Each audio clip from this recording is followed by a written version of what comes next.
반갑습니다. 지난 시간에는 미맹유전, 혈액형유전 이런 것들 배웠는데 오늘은 생명유전에 대해서 살펴보겠습니다. 생명이 뭘까요? 생명이라는 것은 색깔을 구별하지 못하는 것을 생명이라고 합니다. 미맹은 BTC용에게 쓴맛을 느끼지 못하는 거였죠. 느끼지 못한다고 해서 미맹, 맛미자에다가 미맹 이렇게 했는데 생명은 색깔을 구별하지 못하는 것을 생명이라고 해요. 근데 모든 색깔을 구별하지 못하느냐?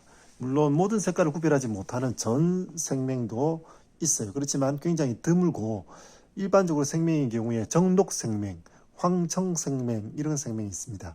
정록생명이라는 것은 빨간색과 녹색을 구별하지 못하는 거고 황청생명은 노란색과 파란색 구별하지 못하는 거죠.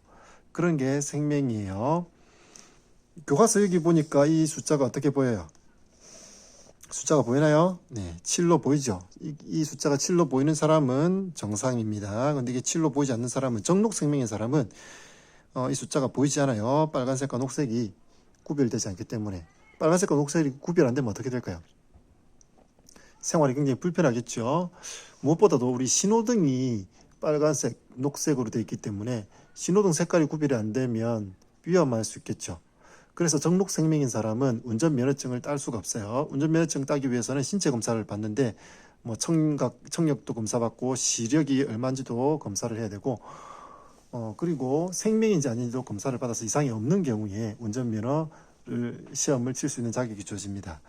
네, 그런데 운전면허는 정록생명인 사람이 딸 수 없지만 걸어는 다녀야 되겠죠. 그래서 보행자 신호등은 적색, 녹색 이렇게 색깔로만 구별되어 있지 않고 사람 모양으로 그려져 있어요. 그래서 정지 신호는 빨간색일 뿐만 아니라 모양도 사람이 서 있는 모양이고 녹색 신호등은 사람이 걸어가는 모양으로 되어 있죠. 그래서 생명인 사람도 보행자 신호등은 구별할 수 있도록 되어 있습니다. 자, 그러면 생명은 어떻게 유전되는가 오늘 살펴볼 건데요. 이 생명은 앞에서 배웠던 유전과 다른 차이점이 있어요. 중요한 차이점이 뭐냐면 성별에 따라서 유전되는 빈도가 달라진다는 거죠. 가계도를 지난 시간에 그려서 확인하는 것을 배웠는데 이 가계도를 보면 남자는 네모, 여자는 동그라미 이렇게 구분해서 그렸죠. 그런데 앞에서 미맹에 대해서 배울 때 또 역시 동그라미, 네모 이렇게 구분해서 그렸지만 사실 미맹은 남자냐 여자냐가 아무 상관이 없어요. 그래서 별 필요가 없지만 어쨌든 그리는 방식이 그렇기 때문에 네모 동그라미를 표시했는데 생명은 남자냐 여자냐에 따라서 유전이 되는 정도가 달라지기 때문에 남자인지 여자인지 정확히 표시해야 되겠죠. 그러면 왜 성별에 따라서 남자냐 여자냐에 따라서 유전되는 것이 다르냐? 그 이유가 있습니다. 그 이유가 뭐냐면 우리 사람의 염색체에 상염색체, 남자 여자 공통적으로 있는 염색체 상염색체가 22쌍 총 44개의 염색체가 있고 성별을 구별하는 염색체 X 염색체와 Y 염색체가 있죠. 네, 이것을 성염색체 그렇게 앞에서 배웠습니다. 그렇게 해서 총 46개의 염색체가 있는데 그 중에서 2개, 한 쌍은 성염색체다. 나머지 22쌍, 44개는 상염색체다. 그렇죠. 성염색체는 X와 Y가 있습니다. 여자는 X가 2개가 만나면 여자가 되고 X 하나 Y 하나 이렇게 만나면 XY가 되면 남자다. 이런 내용을 앞에서 배웠죠. 그런데 오늘 배우게 된 이 생명유전과 관련된 것은 그 유전자가 어디에 들으냐면 성염색체 안에 생명이 될지 안 될지를 결정짓는 유전자가 들어있어요. 그래서 성별에 따라서 빈도가 달라지는 거죠. 그러면 X와 Y 중에서 어떤 거에 있느냐면 생명과 관련된 유전자는 Y 염색체에는 없고 X 염색체에만 들어있는 게 생명 유전자가 되겠습니다. 그러면 어떻게 해서 생명이 유전이 될까? 생명은 우성일까 열성일까? 이런 걸 먼저 생각해 봐야 되겠죠. 일단은 주변에 생명인 친구들이 많이 있나요? 네, 여기 숫자가 7로 안 보이는 친구들이 많이 있어요. 네, 대부분 다 7로 보이죠. 그래서 생명인 사람은 그렇게 많지 않고 정상인인 사람이 훨씬 많아요. 네, 그런 걸 봤을 때 뭐가 우성이겠어요? 네, 생명이 아닌 사람이 우성이고 생명인 사람은 열성이 되겠어요. 자, 일단은 생명이 열성이다 라는 걸 알 수 있고 그 X 염색체 위에 존재한다. 네, 그런 내용을 쌤이 아까 설명했죠. 그러면 어떻게 유전되는지 쌤이 그림을 그려서 잠깐 설명을 하도록 하겠습니다. 네, 여기 있는 그림인데요. 이 그림을 알아보기 전에 X 염색체에 생명과 관련된 유전자가 들어있다고 했죠. 그래서 정상인 X 염색체가 있고 생명이 되는 유전자를 가진 X 염색체가 있을 거예요. 자, 그런 것을 X-라고 표시하고 그냥 정상인 것을 X라고 표시하도록 하겠어요. 그러면 여자는 X가 두 개가 성염색체 X 두 개가 모여야지 여자가 되고 X 하나 Y가 되면 남자가 되겠죠. 여자의 경우는 X 두 개 모여서 여자가 되는데 정상인 X 유전자 두 개가 모이면 당연히 이 사람도 정상이 되겠죠. 그런데 X에다가 X 다시 그러니까 정상인 유전자와 생명 유전자가 같이 모이면 어떻게 될까요? 이 두 개가 하나씩 있다. 정상 유전자 하나에 생명 유전자 하나 이렇게 XX가 만나게 되면 생명일까요? 네, 이건 생명이 아니고 이 사람도 정상이죠. 왜냐하면 생명이 열성이라고 있기 때문에 잡종인 경우에는 잡종 일대에서 우성의 형제만 나타나죠. 그래서 이 사람은 생명이 아니라 정상인이 되는 겁니다. 그럼 이것도 정상이고 이것도 정상이죠. 여자 중에서 이 사람은 정상이에요. 그러면 생명이 되려면 어떻게 될까요? X-X 이렇게 생명이 되는 유전자만 두 개 모여 있어야지 이게 생명이 되는 거죠. 이 사람은 생명이 되겠죠. 이렇게 여자는 X 두 개가 모여서 X가 두 개가 모여서 여자가 되는데 이 X가 정상인 유전자끼리 모이면 당연히 정상이고 정상인 하나, 정상 하나, 그 다음에 생명 유전자 하나 이렇게 모였을 때도 정상이 된다는 겁니다. 생명 유전자만 두 개 모이게 되면 이 사람은 생명으로 태어나게 되는 거죠. 그러면 남자의 경우는 어떨까? 남자의 경우는 X하고 Y가 만나면 남자죠.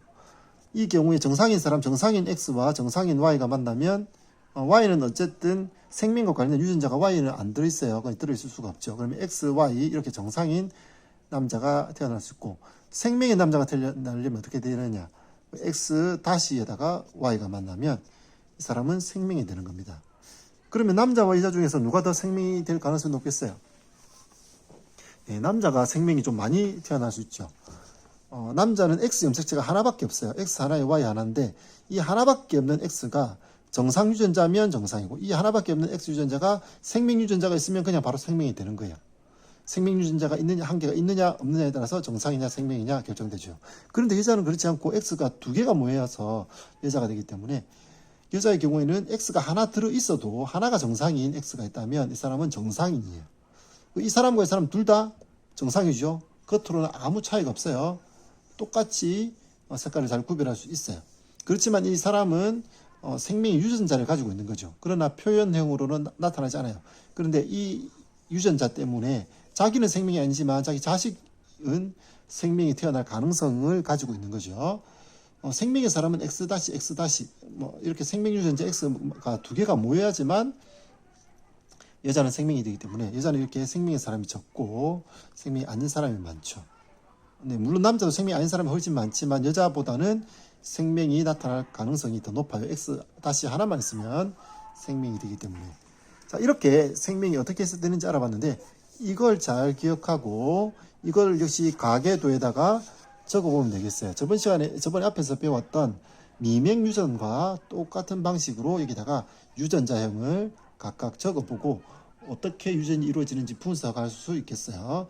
그런데 저번과 다른 것은 앞에는 뭐 대문자 A, 소문자 A 이런 식으로 해서 나타냈는데 지금은 상염색체가 아니라 성염색체 안에 생명 유전자가 있는 거죠. X, Y 중에서 X 염색체에 생명이 있어요. 그래서 정상인 유전자, X 유전자는 그냥 X라고 적고 생명의 X 유전자를 생명이 들어있는 X 유전자를 X-라고 이렇게 표시했어요. 그렇게 해서 똑같이 그려보면 생명이 태어나는지 안 태어나는지 알 수가 있겠습니다. 그러면 생명이 유전되는 원리를 교과서에 있는 내용을 보고 해보도록 하겠습니다. 여기 있는 내용의 그림 똑같은 걸 쌤이 그렸는데요. 생명인 사람이 여기 핑크색 되어 있는데 선생님은 여기 빗금을 쳐서 생명인 사람을 표시했어요. 여기다가 한번 적어보도록 하겠습니다. 일단 1번 질문의 답은 아까 선생님이 이미 얘기를 했죠. 정상 형질에 비해서 생명은 열성이다라고 했어요.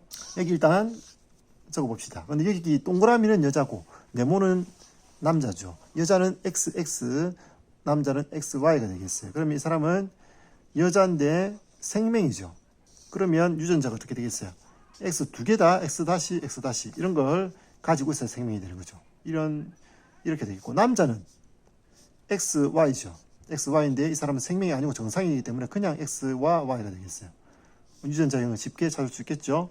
자, 그러면 그 다음에 이 자녀들의 유전자형을 생각해 볼 수 있는데, 자, 이 딸이 태어났어요. 근데 이 딸은 유전자가 어떤 유전자를 가지고 있을까요?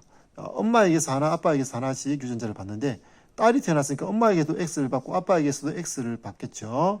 그런데 엄마는 X 다시만 가지고 있어요. 둘 다 X 다시예요. 둘 중에 어느 걸 주든지 무조건 딸은 X 다시를 하나 물려받게 되고, 그 다음에 아빠에게서 X를 물려받겠죠. 아빠는 이 X 하나밖에 없기 때문에 정상인 X와 생명 유전자를 가진 X 다시를 받게 돼요. 그러면 이 사람 유전자형은 X 다시가 되겠죠. 이 딸도 마찬가지. 이 딸도 자녀가 없지만 물려받은 걸 딱 보면 엄마가 X 다시만 가지고 있기 때문에 이 딸도 마찬가지로 X 다시가 유전자형이 되겠죠. 그럼 아들은 엄마에게서 유전자 하나를 물려받고 아빠에게서 Y를 물려받아야 돼요. 근데 이 X, 엄마에게서 물려받은 X가 둘 다 X 다시이기 때문에 X 다시를 물려받을 수밖에 없죠. 그리고 아빠에게서 Y를 물려받아서 X 다시 Y가 되니까 이 사람은 생명이 되는 겁니다. 그럼 여기서 살펴봤듯이 엄마가 생명이면 딸은 생명이 아니죠. 물론 아빠는 정상인이에요. 생명인 엄마와 정상인 아빠가 결혼을 하면 딸은 무조건 정상이에요. 정상이긴 하지만 생명의 유전자를 가지고 있는 정상인이죠. 그래서 그 자녀는 생명이 태어날 가능성을 가지고 있습니다. 근데 아들은 어때요? 아들은 생명이 태어났죠. 이 경우에만 생명이 태어난 게 아니라 아들을 계속 낳는다 하더라도 계속 아들은 생명인 아들밖에 태어날 수가 없죠. 왜냐하면 엄마는 X 다시만 가지고 있으니까 X 다시 안 하고 아빠의 Y가 만나면 X 다시 Y가 되어서 이 사람은 아들은 무조건 생명이 됩니다. 그래서 생명인 여자가 정상인 남자와 결혼을 해도 자녀는 아들을 낳게 되면 그 아들은 무조건 생명이 태어나게 돼요. 딸은 생명이 아니라 정상인이 태어나죠. 아빠는 정상인 X를 갖고 있기 때문에. 자, 그러면 이제 그 밑에 자손도 똑같이 살펴보면 되겠죠. 이 사람은 남자니까 유전자 XY가 되겠죠. 정상이니까 다시 안 붙겠죠. 그래서 XY의 유전자를 가지고 있고 이 사람은 XX 다시가 되겠어요. 그럼 그 밑에 자녀를 보니까 여기 첫 번째 아들은 생명이 아니라 정상이 태어났어요. 이 정상인 것은 아들이니까 일단은 Y를 아빠에게서 받고 엄마에게서는 X를 받겠죠. 그런데 정상이 태어났으니까 이 X와 X 다시 중에 이 둘 중에 하나를 자식이 물려받은 거예요. 근데 정상이 태어났으니까 엄마에게서 X를 받았겠죠, 이 사람은.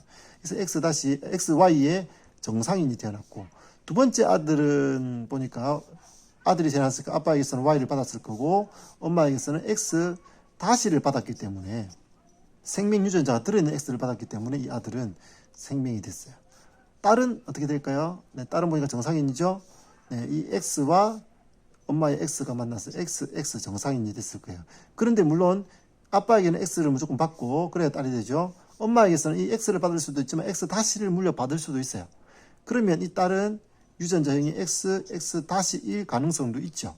그래서 이 사람의 경우는 생명의 유전자형이 XX일 수도 있고 XX 다시일 수도 있고 이 둘 중에 어떤 건지 현재 알 수가 없어요. 가능성은 반반이죠. 이 엄마에게서 이 둘 중에서 어느 걸 받았느냐에 따라서 생명 유전자를 가지고 있을 수도 있고 아닐 수도 있어요. 겉으로는 생명이 아닌 정상인이죠. 생명이 가지고 있을지 아니 있을지는 또 나중에 자녀를 낳아봐야 알겠죠. 그럼 이제 마지막 이쪽에 볼까요? 여기 보면 네, X-Y하고 여자하고 결혼했는데 이 여자는 정보가 없어요. X일 수도 있고 X-일 수도 있죠. 자, 밑에 자녀를 보니까 아들이 태어났는데 아들은 정상이 태어났어요. 아들이 정상이면 엄마에게서 X를 받았고 아빠에게서는 Y를 받아야 X, Y 이렇게 해서 정상인이 태어나는 거죠. 근데 이 딸이 정상인이 태어났어요. 근데 아빠가 생명이에요. 아빠가 생명이면 이 아빠는 X 다시를 갖고 있죠. 이 X 다시를 가지고 있고 엄마는 X를 물려줄 수도 있고 혹시 X 다시였으면 X 다시를 물려줬을 수도 있죠. 네, 그러면 이 딸이 생명이 될 수도 있는데 생명이 안 태어났어요. 네, 그래서 어쨌든 이 딸의 유전자형은 X 다시가 반드시 하나 들어있겠죠. 왜냐하면 X가 모여야지 딸이 되는 건데 엄마에게서 하나 받고 아빠에게서 하나 받는데 아빠는 X 다시밖에 없기 때문에 아빠가 생명이니까 X 다시 생명 유전자를 가진 X밖에 없기 때문에 이 반드시 이게 딸에게는 물려가는 겁니다. 아들을 낳으면 이 Y를 주는 거고 딸을 낳으면 이 X를 주니까 X 다시가 물려가게 된 거죠. 그래서 이 딸은 X 다시를 하나 가지고 있는 거고 생명이 아니라 정상이기 때문에 정상 X도 하나 가지고 있겠죠. 그래서 X 다시가 되겠어요. 그래서 이 X는 엄마에게서 물려받은 건데 엄마는 이 둘 중에 사실은 어느 건지 알 수가 없죠.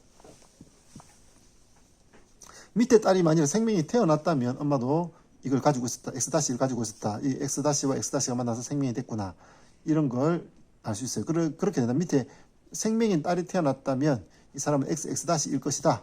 라고 확신할 수 있지만 지금 이 상황에서 생명이 안 태어난 것만 가지고 뭐 이거 XX-다. X-다. 이 둘 중에 어느 건지 사실은 알 수가 없죠. 그래서 이 경우도 이 둘 중에 어느 건지 사실 알 수가 없고 이 경우도 둘 중에 어떤 건지 알 수가 없어요. 이 사람은 이게 뭐 50대 50의 비율이 되겠죠. 이 사람도 알 수 없고 이 사람은 사실상 우리가 생명이 아니 정상이 훨씬 많으니까 물론 이거일 가능성보다는 이거일 가능성이 높겠죠. 그렇지만 여기서는 결론 지을 수는 없어요. 자, 어떤 방식으로 유전이 되는지 알겠어요? 앞에서 배웠던 멘델 유전 법칙에서 분리의 법칙이죠. 그래서 가지고 있는 유전자 둘 중에 하나를 주고 엄마도 둘 중에 하나를 줘서 그 두 개가 만나서 만들어진다. 그런 가능성들을 다 생각해 보면 이렇게 유전자형을 적을 수 있고 어떻게 유전이 이루어지는지 분석할 수 있겠어요. 자, 혹시 이해가 안 되는 친구들은 이 부분 다시 한번 앞으로 영상을 돌려서 한번 잘 보세요. 오늘 이렇게 생명 유전에 대해서 살펴봤는데 생명은 이렇게 X 염색체, 성 염색체 위에 있기 때문에 성별에 따라서 나타나는 빈도가 달랐어요. X 염색체에 있고 남자는 X 하나만 있어도 X 다시 하나만 있어도 바로 생명이 되기 때문에 딸에 비해서 아들이 생명일 가능성이 더 높은 유전이 생명 유전이 되겠습니다. 교과서를 보고 정리해 볼까요? 그래서 유전자가 성염색체, 이런 생명처럼 성염색체 위에 유전자가 있어서 남녀에 따라서 형질이 나타나는 비율이 달라지는 이런 유전 현상을 반성유전이라고 합니다. 반성유전. 뭐 반성해야 된다는 얘기가 아니라 한 특정한 성에 더 많이 나타난다고 해서 반성유전이죠. 모두 남자 여자 모든 성에 같이 나타나는 게 아니라 절반의 성에만 더 많이 나타난다. 그래서 반성유전이다. 이런 얘기를 합니다. 잘 기억해 주시고 선생님 설명했던 내용이 여기 정리되어 있죠. 그래서 남자는 X, Y가 만나서 남자가 되는데 정상인 사람은 X가 정상, Y도 정상. 생명인 사람은 X 하나에만 생명 유전자를 가지고 있으면 바로 생명이 되는 거죠. 네, 딸은 X 두 개 다 생명 유전자가 있는 X-X가 모여야지 생명이 되고 둘 중에 하나만 있는 경우는 정상, 둘 다 정상인 것도 당연히 정상. 이렇게 유전자형이 여자는 정상인 사람이 두 가지, 생명인 사람이 한 가지, 남자는 정상이냐 생명이냐 둘 중에 하나인 거죠. 이 과정에 대해서 설명했는데 잘 이해했어요? 네, 오늘 이렇게 생명 유전에 대해서 살펴봤습니다. 이렇게 해서 단원이 끝났는데요. 선생님이 과제는 퀴즈 과제를 내서 하지만 단원이 끝났으니까 여러분 시험을 대비해서 중단원 점검 문제도 한번 풀어보고 대단한 마무리 문제도 한번 풀어보세요. 오늘은 여기까지.